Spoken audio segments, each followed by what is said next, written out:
Welcome back. The time right now is 8:13 and the midterms are less than 1 month away. And if you vote by mail, now is the time to go ahead and request your ballot.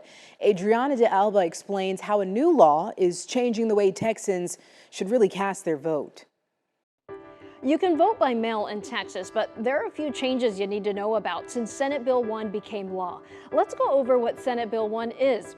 First, it puts a ban on drive-through voting and brings an end to 24-hour voting. Early voting is now restricted to a window of 6 a.m. to 10 p.m. The bill also makes it illegal for the elections administrator to send mail-in ballot applications to anyone who hasn't requested one.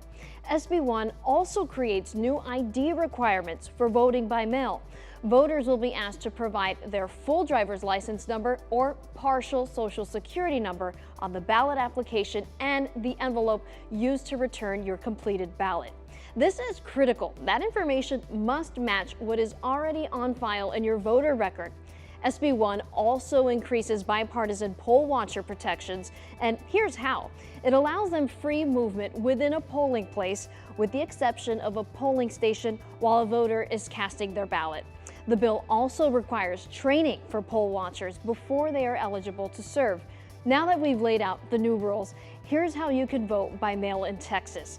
First, you'll need one of these 4 numbers: Texas driver license, Texas personal ID card, Texas election ID certificate, or the last 4 digits of your social security number if you're between 18 and 69 years old. Your photo ID can be expired for up to 4 years. If you're 70 and older, your photo ID can be expired for any length of time if otherwise valid.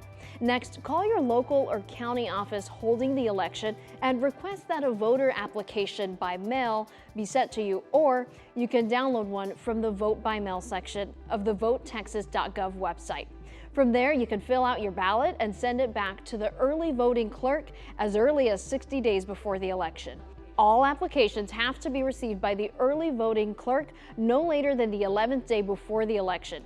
And if you're applying to vote by mail, you'll have to submit in person or by mail, email, common or contract carrier, or fax. Generally, a ballot has to be mailed to the address where you are registered to vote. But if you are 65 or older or have a physical disability, you may have your ballot sent to a hospital, nursing home, or long-term care facility, retirement center, or relative. But you have to check the blank on the form indicating which address you're providing. Finally, if someone helps you with your mail ballot, you have to put your helper's name and address on the carrier envelope, which is the one used to return your ballot to the early voting clerk. Your helper must also sign the carrier envelope. I know, this has been a lot to take in. For more ways to prep for Election Day, go to WFAA.com/vote. I'm Adrianna de Alba.